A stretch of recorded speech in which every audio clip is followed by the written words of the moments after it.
The Red Pyramid by Rick Riordan. Chapter 1. A Death at the Needle. We only have a few hours, so listen carefully. If you're hearing this story, you're already in danger. Sadie and I might be your only chance. Go to the school, find the locker.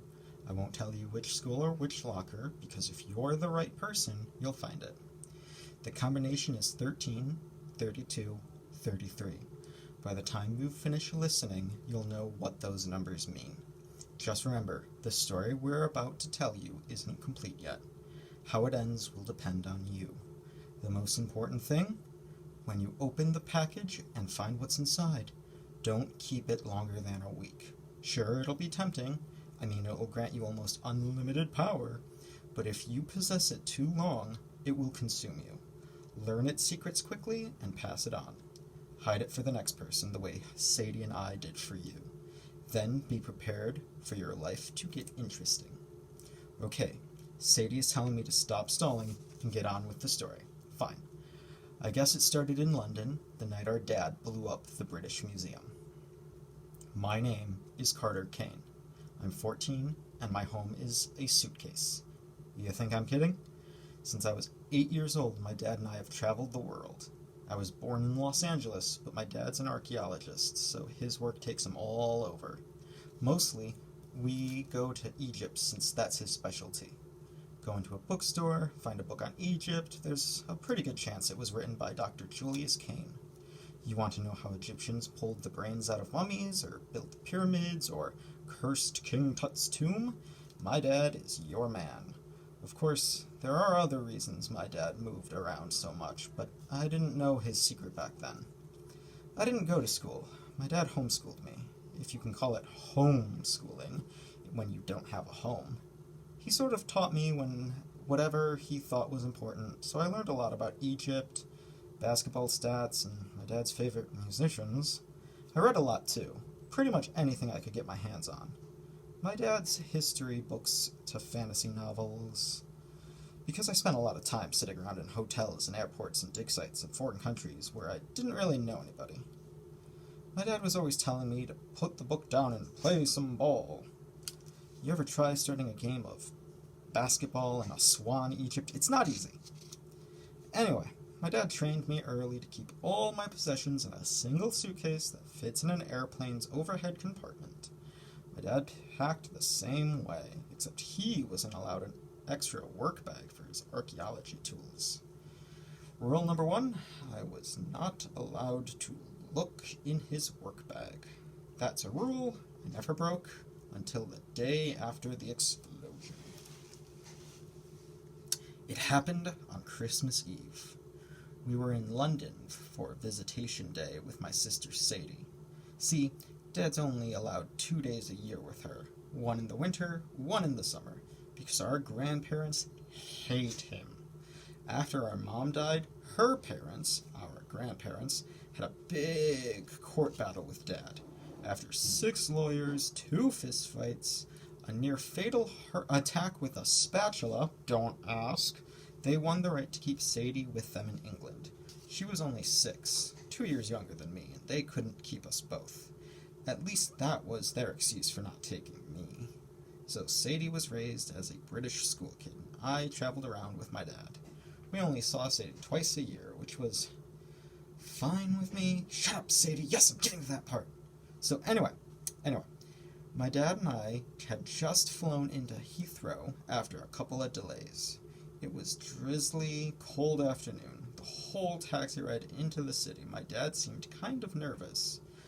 Now, my dad is a big guy. You wouldn't think anything could make him nervous. He has dark brown skin like mine, piercing brown eyes, bald head, goatee, so he's like a buff evil scientist. This afternoon, he wore his cashmere winter coat and his best brown suit, the one he used for public lectures. Usually he exudes so much confidence that he dominates any room he walks into, but sometimes, like that afternoon, I saw another side of him that I didn't really understand. He kept looking over his shoulder, like we were being hunted. "Dad?" I said as we were getting off the A40. What's wrong?" "No sign of them," he muttered. Then he must have realized he'd spoken aloud, because he looked at me, kind of startled, and said, "Nothing, Carter. Everything's fine." Which bothered me, because my dad's a terrible liar. I always knew when he was hiding something, but I always knew no amount of pestering would get him to tell the truth. He was probably trying to protect me, though from what, I didn't know. Sometimes I wondered if he had some dark secret in his past, some old enemy following him. Maybe, but the idea seemed ridiculous. Dad was just an archaeologist. The other thing that troubled me, Dad was clutching his work bag. Usually when he does that, it means we're in danger. Like the time gunmen stormed our hotel in Cairo. I heard shots coming from the library and ran downstairs to check on my dad. By the time I got there, he was just calmly zipping up his work bag while 3 unconscious gunmen hung up by their feet from the chandelier, their robes falling over their heads so you could see their boxers. Dad claimed not to have witnessed anything and in the end the police blamed some freak chandelier malfunction. Another time we got caught in a riot in Paris. My dad found the nearest parked car, pushed me into the back seat, and told me to stay down. I pressed myself against the floorboards and kept my eyes shut tight. I could hear Dad in the driver's seat rummaging in his bag, mumbling something to himself while the mob yelled and destroyed the things outside. A few minutes later, he told me it was safe to get up. Every other car on the block had been overturned and set on fire. Our car had been freshly washed and polished, and several 20-euro notes had been tucked under the windshield wipers. Anyway, I'd come to respect the bag. It was our good luck charm, and when my dad kept it close, it meant we were going to need good luck. We drove through the city center, heading east toward my grandparents' flat. We passed the golden gates of Buckingham Palace, the big stone column of Trafalgar Square.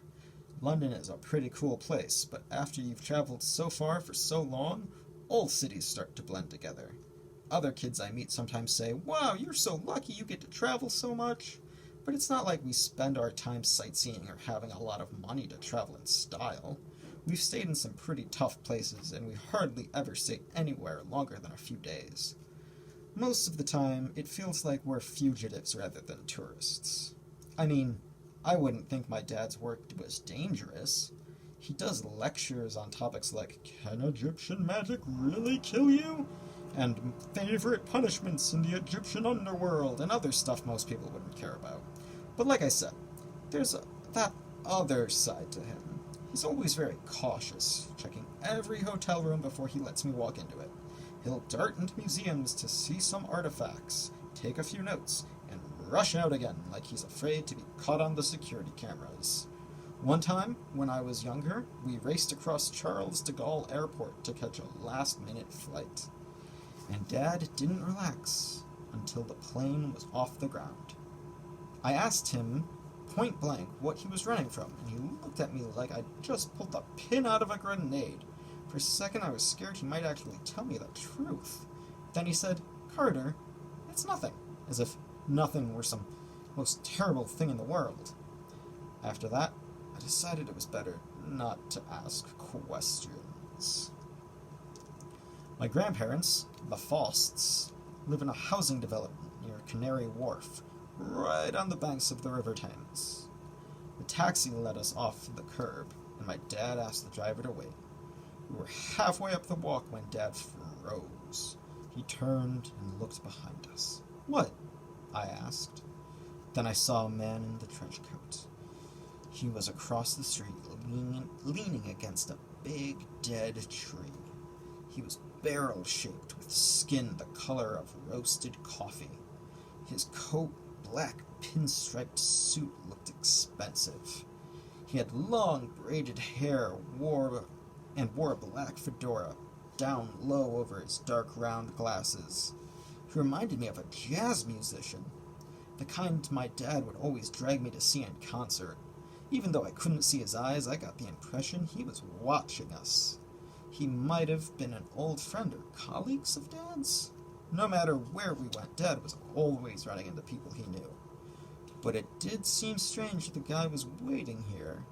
outside my grandparents' house, and he did not look happy. Carter, my dad said, go on ahead. But get your sister. I'll meet you back at the taxi. He crossed the street towards the man in the trench coat, which left me with two choices: follow my dad, or do what I was told. I decided on the slightly less dangerous path. I went to go get my sister. Before I could even knock, Sadie opened the door. Late as usual, she said. She was holding her cat, Muffin, who'd been a going-away gift from Dad 6 years ago. Muffin never really seemed to get older or bigger. She had some fuzzy yellow-blackened fur, like a miniature leopard, alert yellow eyes, and pointy ears that were too tall for her head. A silver Egyptian pendant dangled from her collar. She didn't look anything like a muffin, but Sadie had been little when she named her, so I guess you have to cut her some slack. Sadie hadn't changed much either since last summer. As I'm recording this, she's standing next to me, glaring, so I might want to be careful how I describe her. Ow, yes, I know, Sadie. Shh. You would never guess she's my sister. First of all, she'd been living in England so long that she has a British accent. Second, she takes after our mom, who is white, so Sadie's skin is much lighter than mine. She has straight, caramel-colored hair, not exactly blonde, but not brown, which she usually dyes with streaks of bright colors. That day, it had red streaks down the left side. Her eyes are blue. I'm serious, blue eyes! Just like our mom's. She's only 12, but she's exactly as tall as me, which is really annoying. She was chewing gum as usual, dressed for her day out with Dad in battered jeans, a leather jacket, combat boots, like she was going to a concert and was hoping to stomp on some people. She had headphones dangling around her neck in case we bored her. Okay, she didn't hit me. I guess I did an okay job describing her. Whew! Our plane was late, I told her. She popped a bubble of bubble gum, rubbed Muffin's head, and tossed the cat inside. Gran, I'm going out! From somewhere in the house, Grandma Frost said something I couldn't make out, probably, Don't let them inside! Sadie closed the door, regarded me as if I were a dead mouse her cat had just dragged in. So here you are again. Yep. Come on then, she sighed. Let's get on with it. That's the way she was. No, hi, how have you been the last 6 months? I'm so glad to see you, or anything. But that was okay with me. When you only see each other twice a year, it's like you're distant cousins rather than siblings. We had absolutely nothing in common except our parents. We trudged down the steps. I was thinking how she smelled like a combination of old people's house and bubblegum. When she stopped so abruptly, I ran into her. Who's that? She asked. I'd almost forgotten the dude in the trench coat. He and my dad were standing across the street next to the big tree, having what looked like a really heated argument. Dad's back was turned, so I couldn't see his face, but he gestured with his hands like he does when he's really agitated. The other guy scowled and shook his head. I don't know, I said. He was there when we pulled up. Looks familiar, Sadie frowned, like she was trying to remember. Come on. Dad wants us to wait in the cab, I said, even though I knew it was of no use. Sadie was already on the move. Instead of going straight across the street, she dashed up the sidewalk for half a block, ducking behind cars, then crossed to the opposite side and crouched under a lone stone wall. She started sneaking towards Dad. I didn't have much choice but to follow her, even though it made me feel kind of stupid. 6 years in England, I muttered, and she thinks she's James Bond. Sadie swatted me without looking back and kept creeping forward. A couple more steps, and we were right behind the big dead tree. I could hear Dad on the other side saying, Have to, Amos. You know it's the right thing. No, said the other man, who must have been Amos. His voice was deep and even very insistent. His accent was American. If I don't stop you, they will. The Per Ankh is shadowing you. Sadie turned to me and mouthed the words What? Per what? I shook my head and just mystified. Let's get out of here, I whispered, because I figured we'd be spotted any minute and get in serious trouble. Sadie, of course, ignored me. They don't know my plan, my father was saying. By the time they figure it out, and the children, Amos interrupted. The hair stood up on the back of my neck. What about them? I've made arrangements to protect them, my dad said. Besides, if I don't do this, we're all in danger. Now back off. I can't, Julius. Then it's a duel you want? Dad's tone turned deadly serious. You never could beat me, Amos. I hadn't seen my dad get violent since the great spatula incident, and I wasn't anxious to see a repeat of that. But the two men seemed to be edging toward a fight. Before I could react, Sadie popped up and shouted, Dad! He looked surprised when she tackle-hugged him, but not nearly as surprised as the other guy, Amos. He backed up so quickly, he tripped over his own trench coat. He'd taken off his glasses. I couldn't help thinking that Sadie was right. He did look familiar. Like a very distant memory. I must be going, he said, straightened his fedora, and lumbered down the road. Our dad watched him go. He kept one arm protectively around Sadie and one hand inside his work bag, which was slung over his shoulder. Finally, when Amos disappeared around the corner, Dad relaxed. He took his hand out of the bag and smiled. Hello, sweetheart. Sadie pushed away from him and crossed her arms. Oh, now it's sweetheart, is it? You're late. Visitation day's nearly over. And what's that about? Who's Amos? What's the peronk? Dad stiffened. He glanced at me like he was wondering how much we'd overheard. It's nothing, he said, trying to sound upbeat. I have a wonderful evening planned. Would you like a private tour of the British Museum?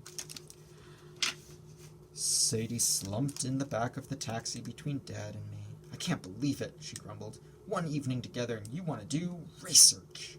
Dad tried to smile. Sweetheart, it'll be fun. The curator of the Egyptian collection personally invited... Right, big surprise. Sadie blew a strand of red-streaked hair out of her face. Christmas Eve, and we're going to see some moldy old relics from Egypt. Do you ever think about anything else? Dad didn't get mad. He never gets mad at Sadie. He just stared out the window at the darkening sky and rain. Yeah, he said quietly, I do. Whenever Dad got quiet like that and stared off into nowhere, I knew he was thinking about our mom. The last few months, it had been happening a lot.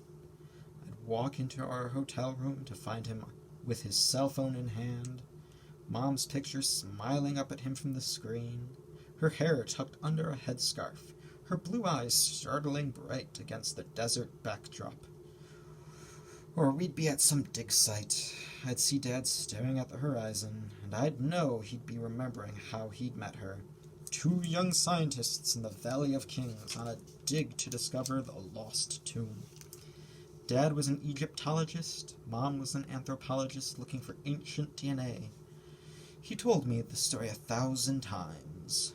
Our taxi snaked its way from the banks of the Thames, just past Waterloo Bridge. My dad tensed. Driver, stop here a moment. The cabbie pulled over on the Victoria Embankment. What is it, Dad? He got out of the cab like he didn't hear me. When Sadie and I joined him on the sidewalk, he was staring up at Cleopatra's Needle. In case you've never seen it, the needle is an obelisk, not actually a needle. And it doesn't have anything to do with Cleopatra. I guess the British just thought the name sounded cool when they brought it to London. It's about 70 feet tall, which would have been really impressive back in ancient Egypt, but on the River Thames, with all the buildings surrounding it, it looks small and sad. You could drive right by it and not even realize you've just passed it. God, Sadie walked around in a frustrated circle. Do we have to stop for every monument? My dad stared at the top of the obelisk. I had to see it again, he murmured, where it happened. A freezing wind blew off the river. I wanted to get back in the cab, but my dad really started to worry me. I'd never seen him so distracted. What, Dad? I asked. What happened here? It was the last place I saw her. Sadie stopped pacing. scowled at me uncertainly, then back to Dad. Hang on, do you mean Mom? Dad brushed Sadie's hair behind her ear, and she was so surprised she didn't even push him away. I felt like the rain had frozen me solid.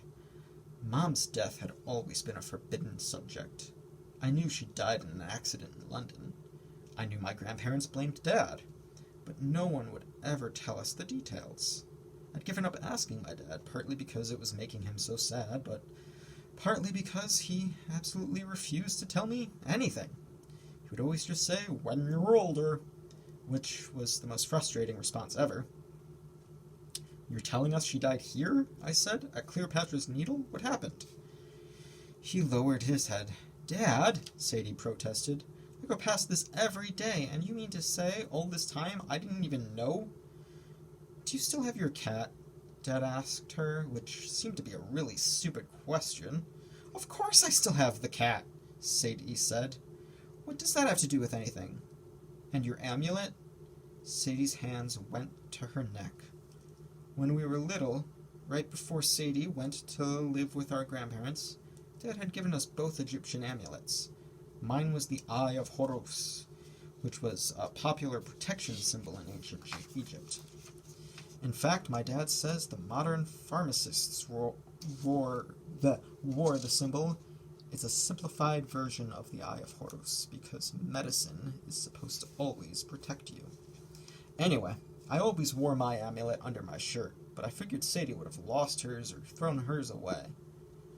To my surprise, she nodded. "Of course I have it, Dad, but don't change the subject. Grant's always going on about how you caused Mom's death. That's not true, is it?" We waited. For once, Sadie and I wanted the same thing. The truth. "The night your mother died," my father started, "here at the Needle." A sudden flash illuminated the embankment. I turned, half blind, and just for a moment I glimpsed two figures. A tall, pale man with a forked beard, wearing cream-colored robes, and a coppery-skinned girl in dark blue robes and a headscarf. The kind of clothes I'd seen 100 times in Egypt. They were just standing there, side by side, not 20 feet away, watching us. Then the light faded. The figures melted into a fuzzy afterimage. When my eyes readjusted to the darkness, they were gone. Sadie said nervously. Did you just see that?" "Get in the cab," my dad said, pushing us towards the curb. "We're out of time." From that point on, Dad clammed right up. "This isn't the place to talk," he said, glancing behind us. He promised the cabbie an extra £10 if he got us to the museum in under 5 minutes, and the cabbie was doing his best. "Dad," I tried, "those people at the river, and the other bloke, Amos," Sadie added, "are they Egyptian police or something?" "Look, both of you," Dad said, "I'm going to need your help tonight. I know it's hard, but you have to be patient. I'll explain everything. I promise after we get to the museum, I'm going to make everything right again." "What do you mean?" Sadie insisted. "Make what right?" Dad's expression was more than sad.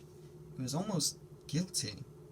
With a chill, I thought about what Sadie had said, about our grandparents blaming him for Mom's death. That couldn't be what he was talking about, could it?